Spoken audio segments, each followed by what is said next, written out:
나으리들, 소첩이 준비한 이야기가 하나 있으니 편히 즐겨주시옵소서. 아, 구독과 좋아요도 남겨주시면 소첩 더할 나위 없이 기쁘답니다. 그날 권세가 윤대감의 저택에는 팽팽한 긴장감이 감돌고 있었습니다. 하나뿐인 아들 상구의 병세가 좀처럼 나아지지 않고 가문의 앞날에 대한 불안이 그의 어깨를 무겁게 짓누르고 있었기 때문입니다. 그는 자신의 권세가 영원하지 않으리라는 것을 본능적으로 알고 있었습니다. 그래서 그는 눈에 보이지 않는 힘에라도 기대고 싶었던 것이지요. 수소문 끝에 그는 신출귀몰하기로 소문난 당대의 최고 역술가 청희 선생을 자신의 사랑채로 불러들였습니다. 청희 선생은 행색은 남루했으나 그 눈빛만은 깊은 우물처럼 고요하여 감히 속을 들여다볼 수 없는 기이한 기운을 풍기는 노인이었습니다. 윤 대감은 거만한 태도를 숨기지 않은 채 다짜고짜 가문의 운세를 물었지요. 내 아들의 병은 어찌 될 것이며 우리 가문은 앞으로 얼마나 더 융성할 수 있겠는가? 아는 대로 말해보게. 청희 선생은 대답 대신 저택의 정원 한가운데에 우뚝 솟은 오래된 오동나무를 한참 동안 바라보았습니다. 그러고는 알 수 없는 미소를 지으며 입을 열었지요. 대감, 머지않아 댁으로 봉황이 드는군요. 그 말에 윤 대감의 얼굴이 환하게 밝아졌습니다. 봉황이라니, 허허허, 역시 우리 가문은 하늘의 보살핌을 받는구나. 그래, 그 봉황이 언제쯤 된단 말인가. 청희 선생은 윤 대감의 들뜬 마음을 아는지 모르는지 차분한 목소리로 말을 이었습니다. 곧 들이실 며느님이 바로 그 봉황의 사주를 지녔습니다. 그분이 들어오시면 아드님의 병세는 씻은 듯 나을 것이며 윤씨 가문은 이 나라 제1의 가문으로 우뚝 서게 될 것입니다. 부와 권세가 마르지 않는 샘처럼 솟아날 운세입니다. 윤 대감은 만족감에 웃음을 감추지 못했습니다. 그러나 청희 선생의 이야기는 거기서 끝나지 않았습니다. 그는 다시 한번 오동나무를 가리키며 목소리를 낮춰 말했습니다. 허나 대감, 이것 하나만은 명심하셔야 합니다. 봉황은 오동나무가 아니면 깃들지 않고 대나무 열매가 아니면 먹지 않으며 더러운 물은 결코 마시지 않는 법입니다. 그 말의 의미를 채 깨닫기도 전에 윤 대감은 다시 물었습니다. 그게 무슨 소린가? 하지만 청희 선생은 그저 옅은 미소만 지을 뿐 더는 아무 말도 하지 않고 호련히 자리에서 일어나 저택을 떠나버렸습니다. 윤 대감은 그의 마지막 말을 그저 늙은 역술가의 알 수 없는 잠언이라 치부해버렸습니다. 그의 머릿속은 오직 봉황과 천하제일 가문이라는 달콤한 예언으로 가득 차 있었기 때문이지요. 청희 선생의 예언이 있고 얼마 지나지 않아 윤 대감은 아들 상구의 혼처를 서둘러 정했습니다. 상대는 대대로 학문은 높았으나 가세가 기울어 가난을 면치 못하던 한 선비의 딸 월명이라는 처녀였지요. 윤 대감의 눈에 그녀의 가문이나 학식 따위는 중요하지 않았습니다. 오직 그녀가 봉황의 사주를 타고났다는 사실만이 그의 유일한 관심사였습니다. 그는 월명을 며느리로 맞는 것이 아니라 가문의 번영을 보장해줄 값비싼 부적 하나를 집안에 드리는 것이라 생각했습니다. 성대한 혼례가 치러지고 월명이 윤 대감의 며느리가 되어 저택에 들어오던 날 참으로 신기한 일이 벌어졌습니다. 그녀가 가마에서 내려 수줍게 저택의 대문을 넘어서는 순간 몇 년 동안 잎사귀조차 제대로 피우지 못하고 시들어가던 정원의 늙은 오동나무에서 파릇파릇한 새순이 돋아나기 시작한 것입니다. 그뿐만이 아니었지요. 늘 기침을 달고 살며 자리에 누워 지내던 아들 상구가 그날은 스스로 자리에서 일어나 새 신부를 맞이할 만큼 기력을 회복했습니다. 집안의 모든 사람들은 이것이 바로 봉황의 기운이라며 놀라움을 금치 못했고 윤대감은 자신의 선택이 옳았음을 확신하며 만족스러운 미소를 지었습니다. 하지만 월명은 그런 소란에는 전혀 관심이 없는 듯 했습니다. 그녀는 화려하고 거대한 시댁의 위세에 주눅이 들 법도 했지만 오히려 맑고 담담한 기품을 잃지 않았지요. 그녀의 눈은 권세가의 며느리가 되었다는 기쁨이나 욕망이 아닌 오직 순수하고 선한 빛으로 가득 차 있었습니다. 그녀는 시부모님께 정성을 다해 예를 올렸고 집안의 하인들에게도 따뜻한 미소를 건네는 것을 잊지 않았습니다. 무엇보다 그녀의 진심이 향한 곳은 바로 남편인 상구였습니다.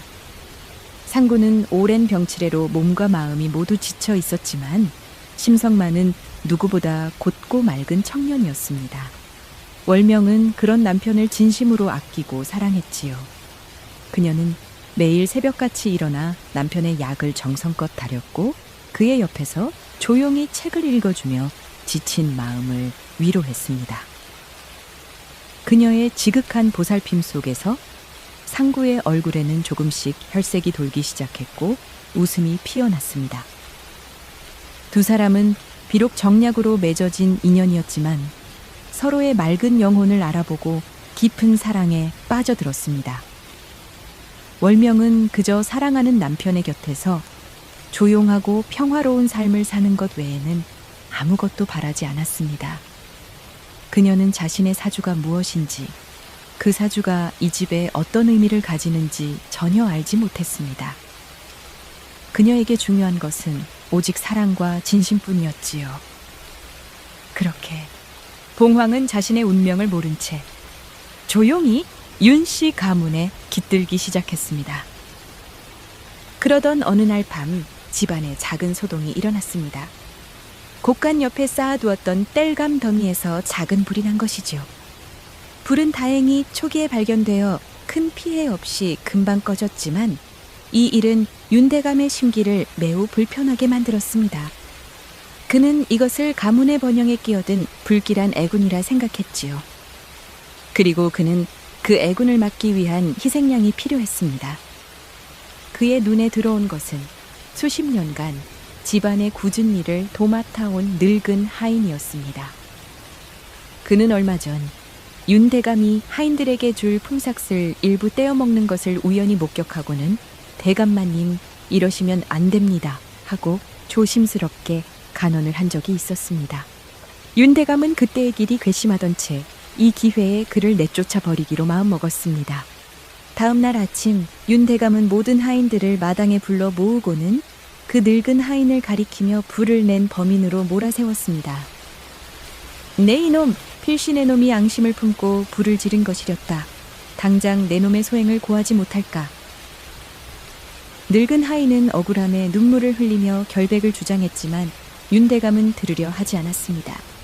그는 하인에게 곳간의 물건을 훔치려 했다는 도둑 누명까지 씌워 모진 매질을 한 끝에 맨몸으로 집안에서 내쫓아 버렸습니다. 수십 년의 충성은 그렇게 억울한 누명과 함께 버려졌습니다. 월명은 그 모든 광경을 자신의 방 창문 너머로 지켜보고 있었습니다. 그녀는 늙은 하인이 누구보다 성실하고 정직한 사람이라는 것을 잘 알고 있었습니다. 그가 범인이 아니라는 것을 본능적으로 알았지만 갓 시집온 며느리의 신분으로 감히 시아버지의 결정에 이의를 제기할 수는 없었지요. 그녀는 아무것도 하지 못한 채 눈물 흘리며 쫓겨나는 노인의 뒷모습을 그저 바라볼 수밖에 없었습니다. 그날 밤 월명은 깊은 죄책감에 잠을 이루지 못했습니다. 자신의 무력함과 시아버지의 잔인함에 마음이 무겁게 짓눌렸습니다. 그녀의 마음속에 윤씨 가문에 대한 첫 번째 균열이 생겨난 순간이었습니다. 그리고 그날 새벽 아무도 모르게 정원의 무성한 오동나무에서 가장 싱싱했던 잎사귀 하나가 힘없이 바닥으로 툭 하고 떨어졌습니다. 늙은 하인을 억울하게 내쫓은 이후에도 윤대감의 가문은 겉으로 보기에 아무런 문제 없이 순항하는 듯 했습니다. 오히려 그의 권세는 날이 갈수록 높아져만 갔지요. 그는 이 모든 것을 봉황의 사주가 집안의 작은 애군마저 막아주고 있는 덕분이라 굳게 믿었습니다. 그의 마음속에서는 점차 위험한 믿음이 싹트기 시작했습니다. 그것은 바로 며느리 월명이 집에 있는 한 자신이 무슨 짓을 하더라도 가문은 결코 망하지 않을 것이라는 오만하고 그릇된 신념이었습니다.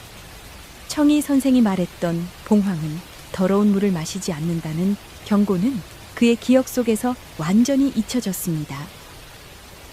그는 봉황의 사주를 가문의 방패막이처럼 여기기 시작했지요. 마치 어떤 죄를 지어도 면죄부를 받은 사람처럼 그의 행동은 점점 더 대담하고 거리낌 없어졌습니다. 그는 이제 자신의 욕망을 채우는 데에 조금의 망설임도 보이지 않았습니다. 그는 자신의 지위를 이용하여 억울한 송사에 휘말린 부자들에게 뇌물을 받고 죄가 없는 사람에게 죄를 뒤집어 쓰이워 그의 재산을 빼앗기도 했습니다. 힘없는 상인들의 가게를 헐값에 강제로 사들여 자신의 배를 불렸고 자신에게 쓴소리를 하는 정적들은 교묘한 모함으로 관직에서 몰아냈습니다. 그의 주변에는 아첨하는 자들만이 들끓었고 그의 집은 밤마다 부정한 제물로 차려진 화려한 연회로 시끄러웠습니다. 윤대감은 자신의 이런 행동들을 가문의 부흥이라는 이름으로 정당화했습니다. 그는 스스로를 가문을 위해 더러운 일을 마다하지 않는 위대한 가장이라 생각했지요. 그는 종종 아들 상구에게 이렇게 말하곤 했습니다. 상구야, 아비가 하는 일을 너무 나무라지 마라. 이 모든 것이 결국 너와 우리 가문의 미래를 위한 것이다. 저 아이의 복이 우리를 굳건히 지켜주고 있으니 아무 걱정할 것 없다. 하지만 그의 탐욕이 깊어질수록 집안의 분위기는 이상하게 변해갔습니다. 재물은 넘쳐났지만 가족들의 얼굴에서는 진정한 웃음이 사라졌습니다. 화려한 비단옷과 값비싼 음식도 그들의 공허한 마음을 채워주지는 못했지요. 특히 월명은 날이 갈수록 말수가 줄고 얼굴에는 깊은 그늘이 드리워졌습니다. 그녀는 시아버지의 악행에 대한 소문들을 전해 들을 때마다 마치 자신의 죄인 것처럼 가슴 아파했습니다. 그해 나라에 극심한 가뭄이 찾아왔습니다. 몇 달 동안 비 한 방울 내리지 않아 논바닥은 거북이 등처럼 쩍쩍 갈라졌고 밭의 곡식들은 누렇게 타들어갔지요. 백성들은 굶주림에 지쳐갔고 곳곳에서 굶어 죽는 사람들이 속출했습니다. 조정에서는 이들을 구제하기 위해 급히 각 지방의 관아에 구휼미를 풀어 굶주리는 백성들에게 나누어 주도록 명했습니다. 윤대감은 바로 이 기회를 놓치지 않았습니다. 그는 조정의 구휼미를 관리하는 책임자 중 한 명이었습니다. 그는 백성들의 굶주림과 고통을 자신의 배를 불릴 절호의 기회로 여겼지요. 그는 지방 관리들과 결탁하여 백성들에게 나누어 주어야 할 구휼미의 절반 이상을 몰래 빼돌렸습니다. 그리고는 그 쌀을 시장의 상인들에게 비싼 값에 팔아넘겨 막대한 이익을 챙겼습니다. 나라의 고가는 그의 탐욕으로 비어갔고 그의 개인 창고는 백성들의 눈물과 피로 얻은 쌀가마니로 가득 채워져 갔습니다. 아들 상구는 아버지의 끔찍한 악행을 알게 되자 창백한 얼굴로 아버지를 찾아갔습니다. 그는 병약한 몸을 이끌고 아버지 앞에 무릎을 꿇고 애원했지요. 아버님, 제발 멈추어 주십시오. 어찌 굶주리는 백성들의 목숨줄을 끊어 아버님의 배를 채우려 하십니까? 이는 사람이 할 도리가 아닙니다. 하늘이 두렵지 않으십니까? 하지만 윤대감은 눈 하나 깜짝하지 않았습니다. 그는 오히려 아들을 어리석다는 듯이 쳐다보며 혀를 찼습니다. 네가 아직 세상을 모르는구나. 큰일을 하는 사람은 사소한 것에 연연해서는 안 되는 법이다. 저 미천한 백성 몇몇이 굶어 죽는다 한들 그것이 우리 가문이 천년만년 번영하는 것보다 중하단 말이냐? 걱정하지 마라. 내 처의 복이 우리 가문을 지키고 있다. 이 정도의 일로 하늘이 우리를 벌하지는 않을 것이다. 이 모든 것은 결국 이 가문을 더욱 튼튼하게 만들기 위한 주춧돌을 놓는 과정일 뿐이다. 상구는 아버지의 뻔뻔하고 잔인한 논리 앞에 할 말을 잃었습니다. 그는 자신의 아버지가 이미 돌이킬 수 없는 선을 넘어버렸다는 사실을 깨닫고 깊은 절망에 빠졌습니다. 그는 아내 월명에게 차마 이 사실을 털어놓을 수 없었지요. 하지만 월명은 남편의 고통스러운 얼굴과 밤마다 잠 못 이루고 뒤척이는 그의 모습을 보며 모든 것을 짐작할 수 있었습니다. 시아버지의 악행이 날이 갈수록 심해지자 월명의 마음은 걷잡을 수 없이 병들어갔습니다.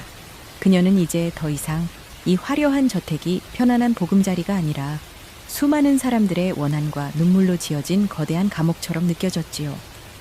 그녀는 자신의 존재가 이 모든 비극의 씨앗이 되었다는 죄책감에 밤마다 악몽을 꾸었습니다.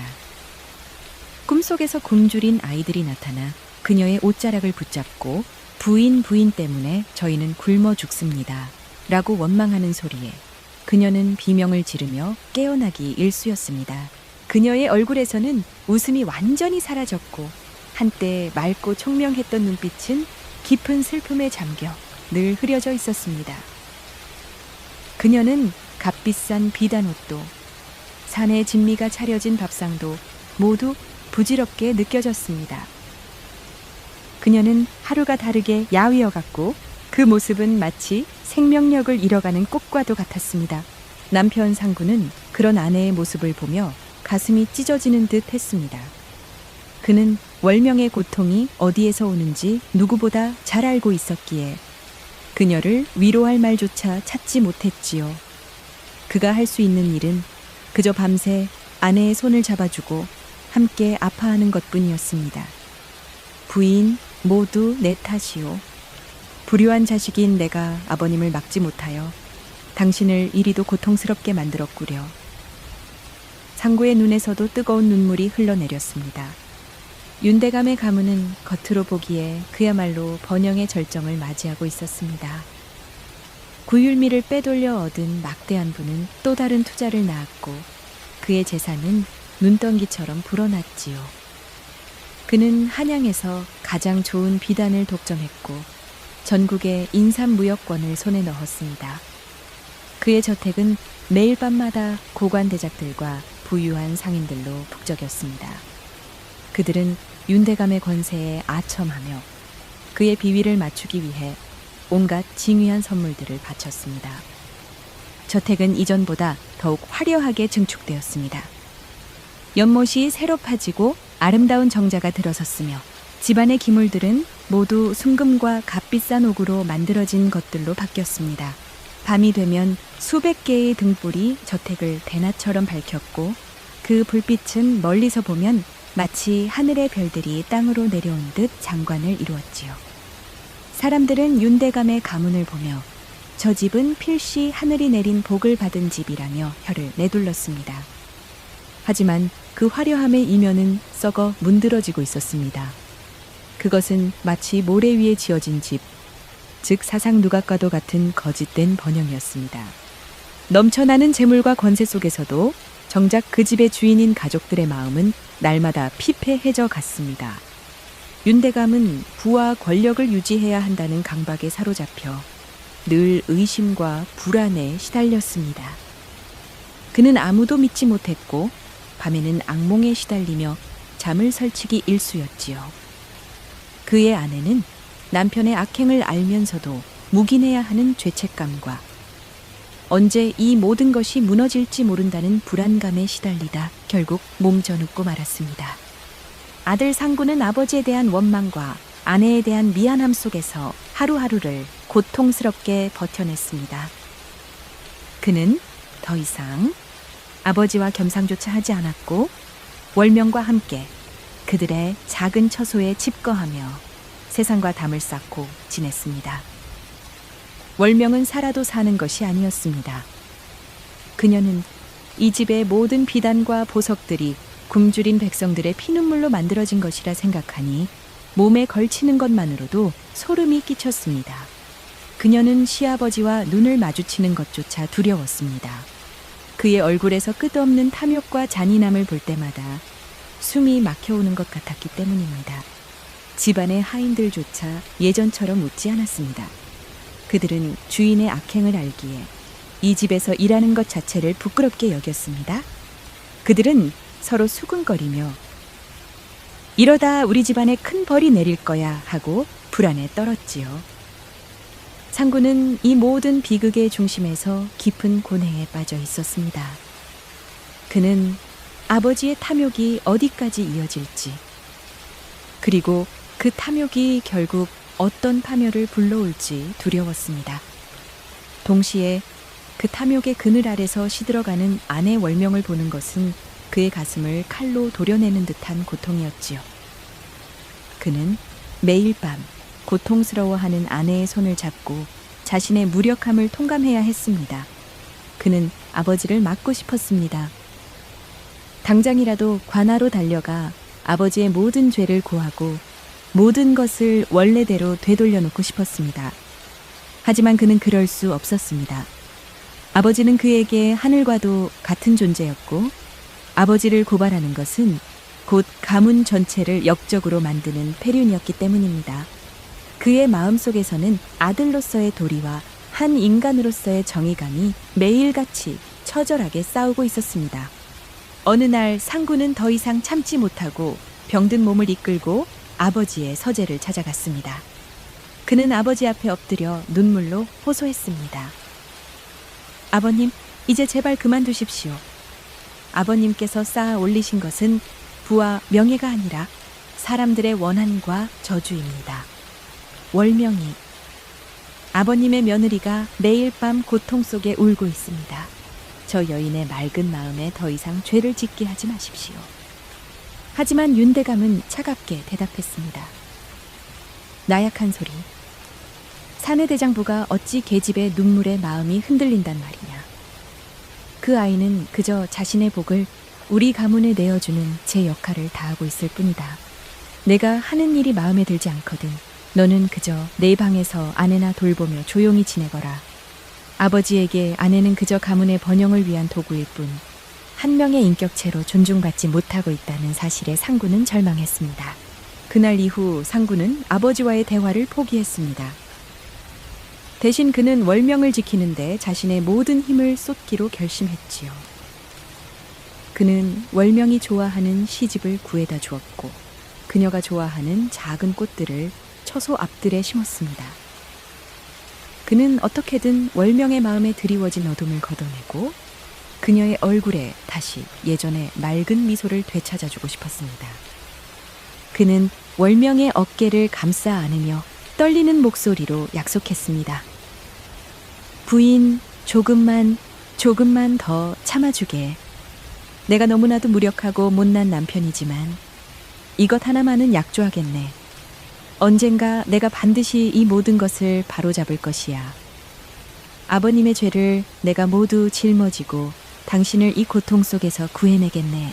상구의 간절한 호소에도 불구하고 윤 대감의 탐욕은 멈출 줄을 몰랐습니다. 이제 그의 욕심은 단순히 재물을 넘어 더 큰 권력을 향하고 있었지요. 그는 자신의 정치적 입지를 더욱 굳건히 하기 위해 임금의 신임을 한 몸에 받고 있는 다른 권세가와 손을 잡을 계획을 세웠습니다. 그리고 그 계획의 일환으로 자신의 사유지를 넓혀 그 권세계계에 선물할 거대한 별장을 짓기로 마음먹었습니다. 문제는 그가 눈독들인 땅이 가난한 농민들이 대대로 옹기종기 모여 살던 작은 마을이라는 점이었습니다. 그 마을은 월명과 상구 부부가 남몰래 애정을 쏟던 곳이기도 했습니다. 월명은 시아버지의 눈을 피해 자신의 얼마 안 되는 폐물을 팔아 그 마을의 굶는 아이들에게 음식을 나눠주고 낡은 집을 수리하는 데 돈을 보태주곤 했습니다. 상구 역시 병든 노인들에게 약을 지어 보내주며 그들의 고단한 삶에 작은 위로가 되어주고 있었지요. 그 마을은 월명에게 있어 이 숨막히는 저택 안에서 유일하게 선한 마음을 나눌 수 있었던 소중한 공간이었습니다. 윤대감은 아들과 며느리가 그 마을에 마음을 쓰고 있다는 사실을 알면서도 아랑곳하지 않았습니다. 그는 관아의 압력을 넣어 그 마을 땅이 원래 자신의 소유였다는 거짓 문서까지 만들어냈습니다. 그리고는 농민들에게 당장 땅을 비우고 떠나라는 일방적인 통보를 보냈지요. 평생을 살아온 터전을 하루아침에 빼앗기게 된 농민들은 당연히 거세게 저항했습니다. 이 소식을 들은 월명은 창백하게 질린 얼굴로 시아버지를 찾아갔습니다. 그녀는 태어나 처음으로 시아버지 앞에 엎드려 눈물로 애원했습니다. 아버님, 제발 그 마을만은 거두어 주십시오. 그들은 평생을 그 땅에 의지해 살아온 불쌍한 백성들입니다. 제발 그들의 마지막 희망마저 짓밟지 말아 주십시오. 그녀의 목소리는 절박함으로 떨리고 있었습니다. 하지만 윤대감은 싸늘하게 대답했습니다. 내 큰일을 하는데 네가 감히 끼어들려 하느냐. 너는 그저 가만히 앉아 네 복이나 잘 지키고 있으면 되는 것이다. 결국 윤택감은 자신의 뜻을 관철시켰습니다. 그는 관아의 군사들을 동원하여 저항하는 농민들을 무자비하게 내쫓고 그들의 집을 강제로 철거하기 시작했습니다. 소식을 듣고 충격에 빠진 월명은 상구에 만류를 뿌리치고 하녀의 부축을 받으며 미친 듯이 그 마을을 향해 달려갔습니다. 그녀가 마을 어귀에 도착했을 때 그곳은 이미 아수라장이 되어 있었습니다. 집들은 무너져 내리고 있었고 군사들의 고함 소리와 아이들의 울음소리, 그리고 모든 것을 잃은 사람들의 절규가 뒤섞여 지옥과도 같은 풍경을 만들어내고 있었지요. 월명은 그 참혹한 광경 앞에서 숨을 쉴 수조차 없었습니다. 바로 그때 그녀의 눈에 한 노인의 모습이 들어왔습니다. 그는 월명이 남몰래 약을 지어주었던 마을에서 가장 나이가 많은 농부였습니다. 그는 자신의 집터에 꽂혀있던 쟁기를 끌어안은 채 내 목에 칼이 들어와도 이 땅에서 나갈 수 없다고 외치며 군사들에게 필사적으로 저항하고 있었습니다. 하지만 늙은 농부의 저항은 오래가지 못했습니다.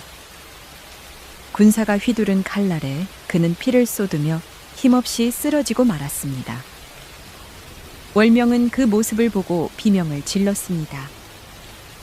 늙은 농부가 쓰러지는 순간 그녀의 마음속에서 무언가 툭 하고 끊어지는 소리가 들렸습니다. 그것은 세상을 향한 마지막 믿음의 끈이자 그녀의 영혼을 지탱하던 마지막 기둥이었습니다. 그녀의 눈앞이 캄캄해지며 세상의 모든 소리가 멀어져 갔습니다. 그녀는 안 돼 하는 작은 신음과 함께 그 자리에 정신을 잃고 쓰러졌습니다. 그녀의 선한 영혼이 감당할 수 없는 악의 앞에서 산산조각 나버린 것입니다. 바로 그 시각, 멀리 떨어진 윤대감의 저택에서는 기이하고 끔찍한 일이 벌어지고 있었습니다. 화창하던 하늘이 갑자기 어두워지더니 정원의 오동나무를 향해 마른 하늘에 날벼락이 치는 듯한 굉음이 울려 퍼졌습니다.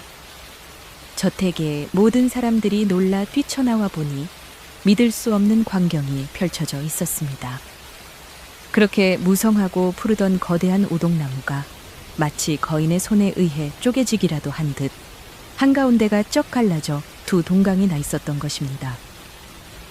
갈라진 나무 틈새에서는 마치 피눈물처럼 붉은 수액이 흘러내렸고 파릇파릇했던 나뭇잎들은 순식간에 검게 변해 바싹 마른 재처럼 바닥으로 우수수 떨어져 내렸습니다. 월명이 정신을 잃고 쓰러진 그날 밤 윤대감의 저택에는 불길한 정적이 감돌았습니다. 사람들은 두 동강이 나 흉물스럽게 변해버린 오동나무를 보며 저마다 알 수 없는 공포에 떨고 있었지요. 윤대감만이 애써 태어난 척하며 그저 늙은 나무가 벼락을 맞았을 뿐이다. 호들갑 떨지 마라. 고소리쳤지만 그의 눈빛 역시 불안감으로 흔들리고 있었습니다. 그날 밤 깊은 잠에 빠져있던 저택 사람들은 갑작스러운 굉음과 함께 잠에서 깨어났습니다. 밖에서는 세찬 비바람이 몰아치고 있었고 하늘에서는 연신 번개가 번쩍였습니다. 그리고 그 순간 또 한 번 귀를 찢을 듯한 천둥 소리와 함께 거대한 벼락 하나가 윤대감의 저택을 향해 내리꽂혔습니다. 벼락이 떨어진 곳은 다름 아닌 윤대감이 그동안 부정하게 모은 재물들을 가득 쌓아두었던 가장 큰 광이었습니다. 순식간에 광에 불이 붙었고 마른 장작처럼 타오르기 시작했습니다. 불길은 거센 비바람을 타고 순식간에 옆 건물로 옮겨 붙었고 저택은 삽시간에 거대한 화마애에 휩싸였습니다. 사람들은 비명을 지르며 뛰쳐나와 물을 퍼부었지만 하늘이 뚫린 듯 쏟아지는 비에도 불구하고 불길은 오히려 더욱 거세게 타올랐습니다. 마치 불길 자체가 의지를 가진 것처럼 정확히 윤대감의 재물이 쌓여있는 곳만을 골라 집어삼키는 듯 했지요. 그가 백성들의 피눈물로 사들인 비단더미, 인삼꾸러미, 그리고 숨겨두었던 금은 보화들이 모두 맹렬한 불길 속에서 검은 연기가 되어 사라지고 있었습니다. 윤대감은 넋이 나간 사람처럼 불타는 자신의 재산을 바라보며 만견자실에 있었습니다. 안 된다. 내 재산이, 내 평생이. 그는 미친 사람처럼 불 속으로 뛰어들려 했지만 하인들이 가까스로 그를 붙잡았습니다. 그때 불길 속에서 기이한 소리가 들려왔습니다. 활활 타오르는 불꽃의 소리 사이로 마치 크고 슬픈 새가 처절하게 우는 듯한 울음소리가 섞여 들려왔던 것입니다. 그 소리는 너무나도 구슬프고 하니 서려 있어서 듣는 이들의 등골을 오싹하게 만들었습니다. 저택의 하인들은 서로 수군거렸습니다. 저 소리 들었나? 꼭 봉황이 우는 소리 같지 않은가? 날이 밝았을 때 저택의 절반은 흉측한 잿더미로 변해 있었습니다. 특히 윤대감의 재물이 있던 곳은 흔적도 없이 사라져 버렸지요. 이것은 시작에 불과했습니다. 봉황이 눈물을 흘리며 떠나간 둥지에 이제 본격적인 재앙이 깃들기 시작한 것입니다. 가문을 일으켜 세울 것이라 믿었던 봉황의 사주는 이제 가문을 파멸시킬 재앙의 불씨가 되어 활활 타오르기 시작했습니다. 하룻밤 사이에 재산의 절반을 잃은 것은 윤씨 가문에 닥쳐온 재앙의 시작일 뿐이었습니다. 마치 둑이 무너진 것처럼 불행은 꼬리에 꼬리를 물고 쉴 새 없이 덮쳐왔습니다. 월명의 마음이 무너진 그 순간부터 가문을 지켜주던 모든 행운과 복은 흔적도 없이 사라져버린 듯했습니다. 먼저 집안의 원인 모를 역병이 돌기 시작했습니다. 윤대감이 애지중지하던 수십 마리의 값비싼 말들이 하룻밤 사이에 모두 쓰러져 죽었고 곳간의 곡식에는 해충이 들끓어 모두 썩어버렸습니다. 윤대감의 아내, 즉 월명의 시어머니는 큰 불에 놀란 후 시름시름 앓다가 결국 자리에서 일어나지 못하고 세상을 떠나고 말았지요. 가문의 재정 상황은 더욱 끔찍하게 무너져 내렸습니다. 윤대감이 전 재산을 걸고 투자했던 바다 건너 무역선이 거대한 풍랑을 만나 침몰했다는 소식이 전해졌습니다. 설상가상으로 그가 가장 믿었던 사업 동료가 남은 재산을 모두 챙겨 하룻밤 사이에 종적을 감춰버렸습니다. 그는 평생을 바쳐 쌓아 올린 자신의 부와 권세가 마치 신기루처럼 사라져가는 것을 속수무책으로 지켜볼 수밖에 없었습니다. 엎친 데 덮친 격으로 과거 윤택감의 모함으로 관직에서 쫓겨났던 정적들이 힘을 합쳐 그의 비리를 파헤치기 시작했습니다. 그가 구휼미를 빼돌린 사실, 뇌물을 받고 부정한 판결을 내린 사실 등 그동안 교묘하게 숨겨왔던 모든 악행들이 하나둘씩 수면 위로 드러나기 시작했습니다. 조정에서의 그의 입지는 급격히 좁아졌고 어제까지 그의 앞에서 머리를 조아리던 사람들은 이제 그를 벌레 보듯 피하기 시작했습니다. 집안의 분위기는 그야말로 지옥과도 같았습니다. 윤대감은 매일같이 술에 취해 이럴 리가 없다 고 고함을 지르며 닥치는 대로 물건을 부셨고 하인들은 언제 닥칠지 모르는 불행이 두려워 하나둘씩 짐을 싸서 도망치기 시작했습니다. 한때는 사람들로 북적이던 거대한 저택은 이제 텅 비어 흉가처럼 변해갔습니다. 월명은 이 모든 파멸을 자신의 작은 처소에서 묵묵히 지켜보았습니다. 그녀는 마을에서 쓰러진 이후 깊은 마음의 병을 얻어 거의 말을 잃은 상태였습니다. 그녀의 영혼은 이미 죽어버린 듯 그녀의 눈에는 아무런 감정도 떠오르지 않았습니다. 그녀의 침묵은 이 집안에 내려진 가장 무서운 형벌과도 같았습니다. 걷잡을 수 없는 파멸 앞에서 윤대감의 이성은 완전히 무너져 내렸습니다.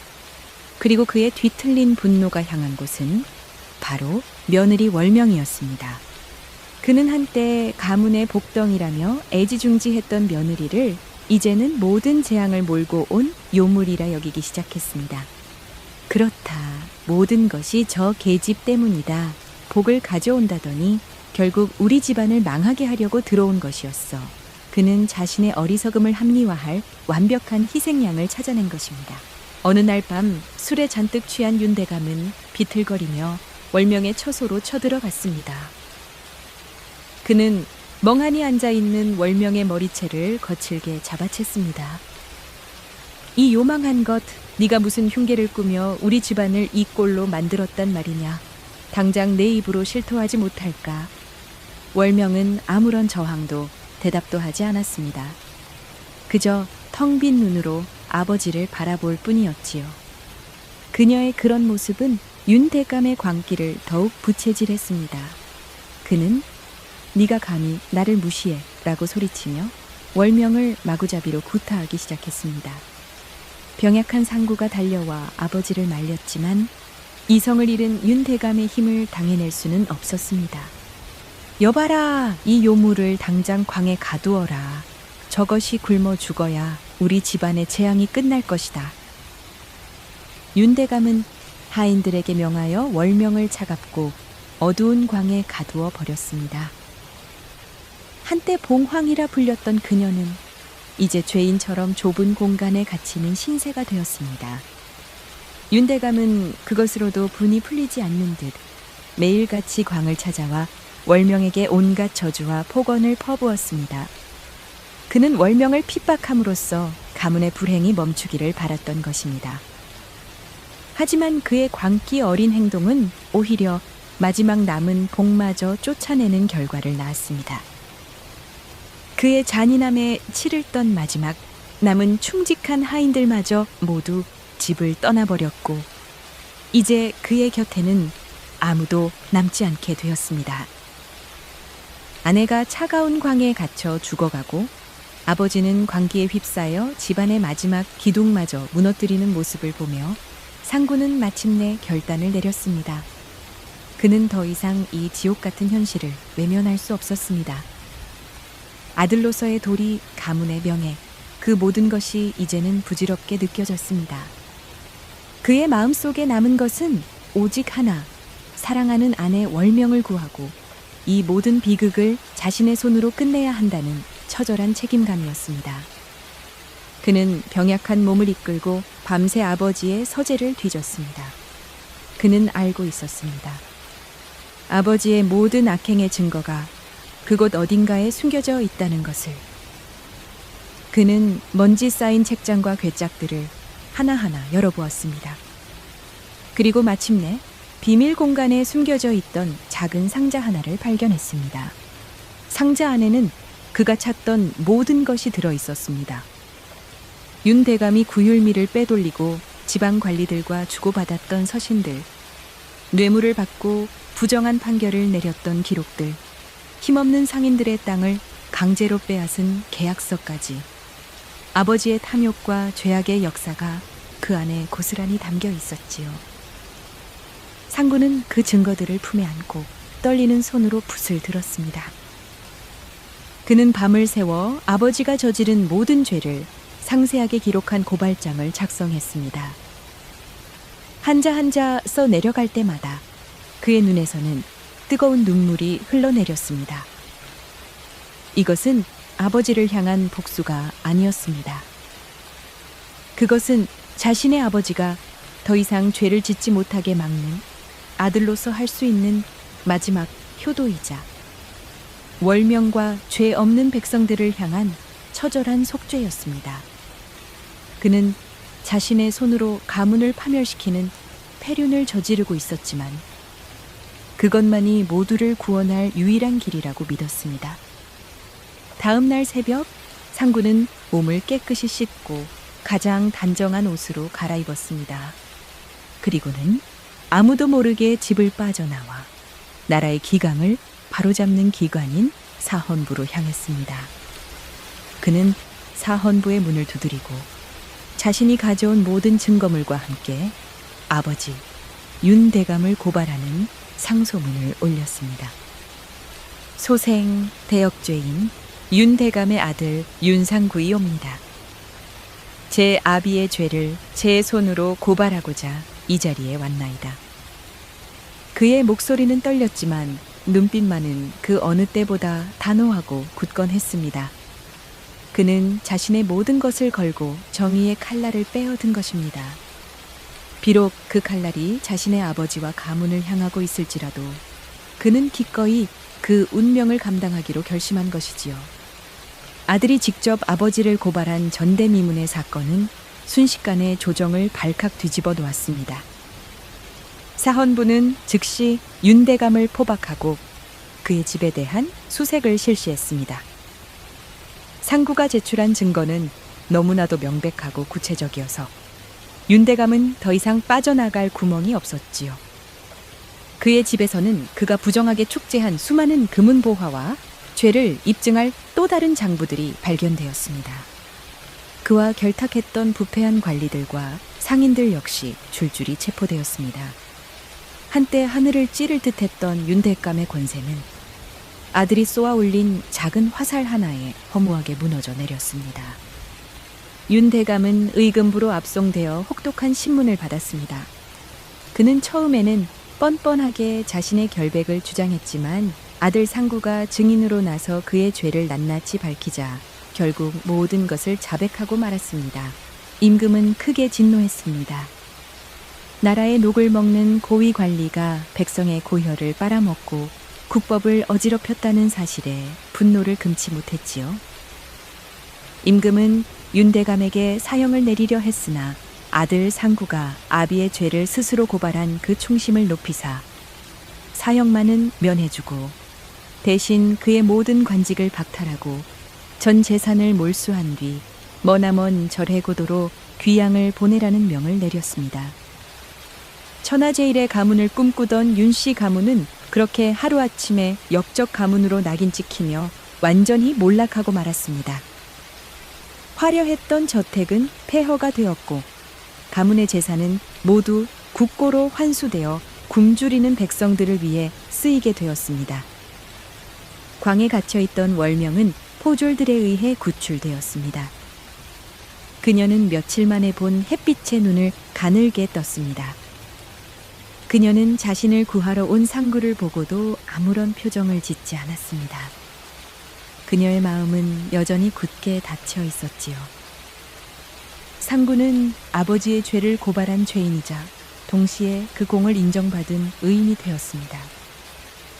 하지만 그는 기쁘지 않았습니다. 그는 잿더미로 변해버린 자신의 집을 바라보며 깊은 허무함과 슬픔에 잠길 뿐이었습니다. 그는 자신의 손으로 모든 것을 끝냈지만 아무것도 되찾지 못했습니다. 아버지도 가문도 그리고 아내의 웃음마저도. 모든 것이 잿더미 속으로 사라져버린 뒤에야 그는 비로소 깨달았습니다. 탐욕이 얼마나 무서운 것인지, 그리고 진정한 복이란 재물이 아니라 사랑하는 사람의 맑은 마음 속에 깃들어 있다는 것을 말입니다. 하지만 그 깨달음은 너무나도 늦고 또 고통스러웠습니다. 귀양을 떠나기 전날 밤 상구는 무거운 발걸음으로 아버지가 갇혀있는 옥사를 찾아갔습니다. 그것이 아버지의 얼굴을 볼 수 있는 마지막 기회였기 때문입니다. 차가운 달빛만이 삭막한 감옥을 비추고 있었고 그 안에는 한때 조정의 호랑이라 불렸던 아버지의 초라한 모습이 있었습니다. 화려한 비단 관복 대신 죄수복을 입고 쇠사슬에 묶인 윤대감은 하룻밤 사이에 폭삭 늙어버린 노인의 모습이었습니다. 상구는 차가운 쇠창살을 사이에 두고 아버지 앞에 조용히 무릎을 꿇었습니다. 아버님, 소작, 마지막으로 뵈러 왔습니다. 그의 목소리는 죄책감과 슬픔으로 잠겨 있었습니다. 윤대감은 천천히 고개를 들었습니다. 그의 눈에는 아들을 향한 원망과 증오가 가득했습니다. 네가 어찌 아비의 등에 칼을 꽂을 수 있단 말이냐. 이 천하에 둘도 없는 폐륜 자식아. 그의 목소리는 쇳소리처럼 갈라져 나왔습니다. 상구는 고개를 숙인 채 담담하게 대답했습니다. 아버님께서 제게서 가장 소중한 것을 앗아가셨기 때문입니다. 아버님께서는 월명의 맑은 마음을 짓밟으셨고 그 마음이 곧 우리 가문의 복이었습니다. 소자는 아버님의 탐욕을 막고 월명을 지키기 위해 이 길을 택할 수밖에 없었습니다. 그 말을 들은 윤대감은 미친 사람처럼 웃기 시작했습니다. 하하하하. 월명? 그 계집? 결국 그 요망한 계집 때문이었구나. 내가 속았다.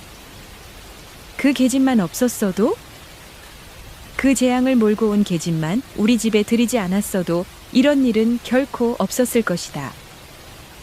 상구는 절망했습니다. 아버지는 마지막 순간까지도 자신의 죄를 깨닫지 못하고 있었습니다. 그는 자신의 끝없는 탐욕이 복을 담아야 할 그릇을 더럽히고 깨뜨려 버렸다는 진실을 외면한 채 모든 책임을 억울한 며느리에게 돌리고 있었습니다.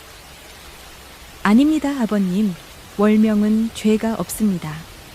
죄가 있다면 그 맑은 영혼을 탐욕의 도구로 삼으려 했던 아버님과 그런 아버님을 끝까지 막지 못한 소자에게 있는 것입니다. 상구는 눈물을 흘리며 말했습니다. 하지만 윤대감은 귀를 막고 소리쳤습니다. 닥쳐라. 나는 죄가 없다. 모든 것은 그 계집과 너 때문이다. 나는 너를 아들로 둔 적이 없다. 평생 나를 원망하며 고통 속에서 살아가거라. 더 이상의 대화는 무의미했습니다. 상구는 자리에서 일어나 마지막으로 아버지에게 큰 절을 올렸습니다. 그것은 아들로서 올리는 마지막 인사였습니다. 그는 차갑게 돌아서서 옥사를 걸어 나왔습니다. 등 뒤로 아버지의 저주 섞인 고함 소리가 들려왔지만 그는 뒤돌아보지 않았습니다. 그는 이제 깨달았습니다. 진정으로 용서받지 못할 어리석음이란 자신의 잘못을 끝까지 깨닫지 못하는 것임을 말입니다.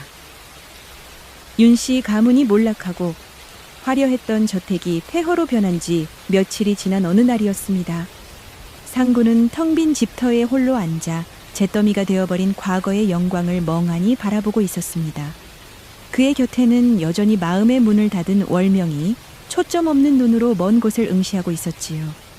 모든 것을 잃은 두 사람에게는 깊은 침묵만이 흐르고 있었습니다. 바로 그때 그들 뒤에서 나지막한 목소리가 들려왔습니다. 깨끗한 그릇은 비어 있어도 향기로운 법인데 더러운 그릇은 가득 차 있어도 악취만 풍기는 법이지요. 상구가 놀라 뒤를 돌아보자 그곳에는 언제 나타났는지 모를 청이 선생이 서 있었습니다. 그는 몇 년 전과 조금도 변하지 않은 모습으로 폐허가 된 집터를 안타까운 눈빛으로 둘러보고 있었습니다. 상구는 자리에서 일어나 청이 선생에게 깊이 고개를 숙였습니다. 선생의 경고를 저희가 너무 늦게 깨달았습니다. 청이 선생은 천천히 두 동강이 난 채 흉물스럽게 변해버린 오동나무 앞으로 걸어갔습니다. 그는 마른 나무 껍질을 어루만지며 조용히 입을 열었지요. 사람들은 봉황이 복을 물어다주는 신비한 새라고만 생각하지. 하지만 그건 반만 맞는 말이라고. 그는 상구와 월명을 돌아보며 말했습니다. 봉황은 복을 가져다 주는 것이 아니라 복이 머물 만한 곳을 찾아와 깃드는 새라오. 즉, 그 터의 주인이 가진 선하고 맑은 마음밭에만 둥지를 트는 법이지. 그의 말은 상구의 가슴에 비수처럼 날아와 꽂혔습니다. 이제야 모든 것이 분명해졌습니다. 월명의 사주가 특별했던 것이 아니라 그녀의 맑고 선한 마음 자체가 바로 복이었던 것입니다. 윤대감은 그 마음을 보살피고 함께 가꾸어 나갔어야 했지만 오히려 그는 그 밭을 자신의 탐욕으로 오염시키고 짓밟아 버렸습니다. 대개 아버님은 그 밭에 오동나무를 심고 맑은 샘물을 대주기는커녕 오히려 가시덤불을 심고 더러운 흙탕물을 퍼부었소. 밭이 오염되었으니 봉황은 더 이상 머물 곳을 잃고 둥지를 버리고 슬피 울며 날아간 것뿐이요. 청희 선생의 목소리는 담담했지만 그 안에는 세상의 이치에 대한 깊은 통찰이 담겨 있었습니다. 그릇이 깨졌으니 그 안에 담겨 있던 복 또한 모두 쏟아져 버린 게지. 이것은 저주가 아니라 그저 세상의 당연한 이치일 뿐이라오. 그 말을 끝으로 청희 선생은 다시 한번 두 사람에게 고개를 숙여 보이고는 왔을 때처럼 소리 없이 사라졌습니다. 상구는 그의 마지막 말을 되뇌며 하염없이 눈물을 흘렸습니다. 청희 선생의 말이 남긴 깊은 울림 속에서 상구는 자신이 앞으로 나아가야 할 길을 보았습니다. 그것은 더 이상 잃어버린 것을 한탄하는 길이 아니라 자신의 죄를 씻고 남은 생을 속죄하며 살아가는 길이었습니다. 그리고 그 길의 시작은 이 탐욕으로 물든 폐허를 떠나는 것이었습니다. 그는 가문에 몰락 후 나라에서 그의 공을 인정하여 하사한 얼마 안 되는 재산을 모두 정리했습니다. 그리고는 그 돈을 가지고 아버지가 강제로 철거했던 그 가난한 마을의 터를 다시 찾아갔습니다. 그는 뿔뿔이 흩어졌던 마을 사람들을 수소문하여 다시 불러 모았습니다. 사람들은 처음에는 역적의 아들인 그를 경계했지만 상구는 그들 앞에 무릎을 꿇고 눈물로 사죄했습니다. 모든 것이 저와 제 아비의 죄입니다. 부디 저의 사죄를 받아주시고 이 돈으로 새로운 삶의 터전을 일구시길 바랍니다. 그는 자신의 남은 모든 것을 아버지가 남긴 죄를 씻는 데 사용했습니다. 사람들은 그의 진심을 알고 마침내 그를 용서해 주었습니다. 모든 것을 정리한 상구는 마음의 병에서 헤어나오지 못하는 아내 월명의 손을 잡았습니다. 부인, 이제 우리도 떠납시다. 이곳은 우리의 집이 아니오. 당신의 맑은 마음을 되찾을 수 있는 곳으로 갑시다. 어디든 좋소. 당신과 함께라면 나는 아무것도 두렵지 않소. 월명은 여전히 말이 없었지만 남편이 내민 손을 뿌리치지는 않았습니다. 그녀는 상구의 손에 이끌려 미련 없이 그 잿더미가 된 저택을 뒤로하고 걸어 나왔습니다. 두 사람은 남루한 행색으로 정처 없는 길을 떠났습니다. 권세가의 아들과 며느리가 아닌 그저 서로에게 의지하는 평범한 부부가 되어 세상 속으로 첫걸음을 내디딘 것입니다. 그들의 여정은 고되고 힘들었습니다. 때로는 굶주리고 때로는 차가운 길 위에서 밤을 새워야 했습니다. 하지만 상구는 단 한 번도 힘든 내색을 하지 않았습니다. 그는 묵묵히 월명의 곁을 지키며 그녀를 보살폈습니다. 그는 굳게 닫힌 아내의 마음이 언젠가는 다시 열릴 것이라고 굳게 믿었습니다. 신기하게도 탐욕의 굴레에서 벗어나 가난하고 고된 삶을 살게 되자 상구를 괴롭히던 지병이 조금씩 나아지기 시작했습니다. 상구와 월명이 정처 없이 남쪽으로 향하던 어느 날이었습니다. 그들은 지친 몸을 이끌고 작은 산골 마을 어귀에 다다랐지요. 그 마을은 무척이나 가난했지만 사람들의 얼굴에는 근심보다는 평화로운 미소가 가득했고 옹기종기 모여있는 초가집들 사이로는 아이들의 해맑은 웃음소리가 울려 퍼지고 있었습니다. 두 사람이 마을 입구의 커다란 느티나무 아래에서 잠시 쉬어가려 할 때였습니다. 마을 사람들이 그들의 남루한 행색을 보고는 그냥 지나치지 않고 다가와 말을 건넸습니다. 어디서 오시는 길인데 이리도 지쳐 보이시오? 괜찮으시다면 저희 집에서 따뜻한 죽이라도 한 그릇 들고 가시지요. 상구와 월명은 그들의 순수한 친절에 놀랐습니다. 한양의 그 화려한 저택에서는 결코 느껴보지 못했던 사람 사이의 따뜻한 전기였습니다. 그들은 한 농부의 집에 머물며 며칠 동안 신세를 지게 되었습니다. 그 집은 비록 비좁고 낡았지만 늙은 노부부와 그들의 어린 손주가 서로를 아끼고 의지하며 살아가는 사랑이 넘치는 공간이었습니다. 그러던 어느 날 아침, 월명이 마당에서 우물물을 깃고 있을 때였습니다. 늙은 농부의 어린 손주가 뒤뚱거리며 걷다가 그만 돌부리에 걸려 넘어지고 말았습니다. 아이의 무릎에서는 피가 흘렀고 아이는 겁을 먹고 큰 소리로 울기 시작했지요. 그 순간 기적 같은 일이 일어났습니다. 몇 달 동안 표정 없이 굳어있던 월명의 얼굴이 아이의 울음소리를 듣는 순간 일그러지더니 그녀는 자신도 모르게 아이에게 달려갔습니다. 그녀는 아이를 품에 안고 서툰 솜씨로 상처를 닦아주며 나지막이 속삭였습니다. 아가, 괜찮다. 울지 마라. 괜찮아. 그녀는 아이를 안고 한참을 울었습니다. 그리고 마침내 고개를 들었을 때 그녀의 얼굴에는 아주 오랜만에 희미한 미소가 떠올라 있었습니다. 상구는 멀리서 그 광경을 지켜보며 함께 눈물을 흘렸습니다. 그의 아내가, 그의 사랑하는 월명이 마침내 돌아온 것입니다. 바로 그때 마을 사람들이 모두 하늘을 보며 웅성거리기 시작했습니다. 두 사람이 하늘을 올려다보자 믿을 수 없는 광경이 펼쳐지고 있었습니다. 눈부시게 아름다운 한 쌍의 새가 오색 찬란한 날개를 펼치며 마을의 상공을 선회하고 있었던 것입니다. 그 모습은 마치 전설 속의 봉황과도 같았습니다.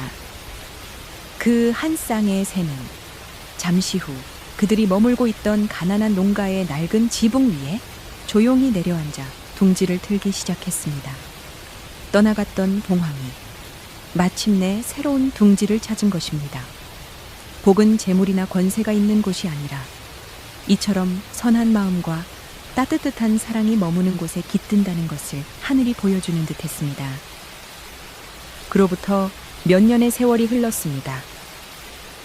상구와 월명은 그 작은 산골 마을에 정착하여 평범한 농부 부부로 살아가고 있었습니다. 상구는 건강을 완전히 회복하여 다른 농부들과 함께 밭을 갈고 씨를 뿌렸습니다. 월명은 예전의 맑고 따뜻한 미소를 되찾았고 마을 아이들에게 글을 가르치며 소박한 행복을 누렸지요. 두 사람 사이에는 예쁜 딸아이도 하나 태어났습니다.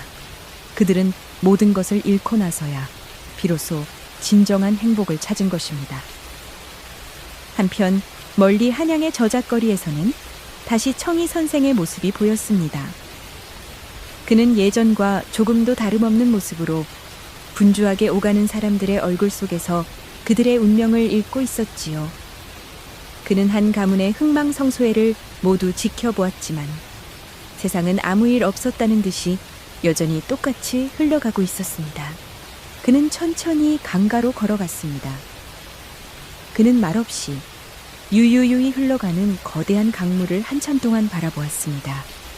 강물은 높은 곳에서 낮은 곳으로 쉬지 않고 흘러가고 있었습니다. 때로는 거센 물살을 이루기도 하고 때로는 잔잔한 수면을 유지하기도 하며 그렇게 영원히 흘러가고 있었지요. 그의 눈에 인간의 운명이란 저 거대한 강물과도 같아 보였습니다. 누구도 그 흐름을 거스를 수는 없지만 그 안에서 작은 둑을 쌓아 물길을 더럽히는 자는 결국 그 물에 잠겨 파멸하고 순리대로 배를 띄워 함께 흘러가는 자는 언젠가 평화로운 바다에 이르게 되는 법이었습니다. 윤대감은 그 흐름을 거스르려다 파멸했고 상구와 월명은 모든 것을 버리고 강물에 몸을 맡김으로써 새로운 삶을 찾았습니다. 청이 선생은 멀리 남쪽 하늘을 바라보았습니다. 그의 해안에는 작은 초가집 마당에서 행복하게 웃고 있는 상구와 월명, 그리고 그들의 딸아이의 모습이 보이는 듯 했습니다. 그의 얼굴 위로 아주 옅고도 깊은 미소가 스쳐 지나갔습니다. 그것은 인간의 어리석음에 대한 연민이자 그럼에도 불구하고 다시 일어서는 생명력에 대한 경외가 담긴 미소였습니다. 그는 다시 세상의 수많은 운명의 시작과 끝을 지켜보는 고독한 관찰자의 자리로 돌아갔습니다.